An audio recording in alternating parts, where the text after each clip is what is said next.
Mabait, tahimik, hindi makabasag pinggan. Ganyan daw si Cecil, the Golden Doodle Dog. Pero nasa loob din pala ang kanyang kulo. Napagdiskitahan kasi niyang ngumata ng kwarta.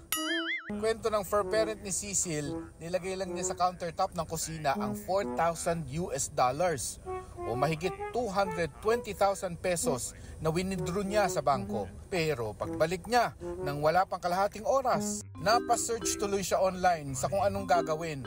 Tumawag din sila sa bangko at ikinwento ang nangyari. Ayun naman pala, mapapalitan pa raw ang mga salaping naging pagkain basta may makikita pang mga serial number.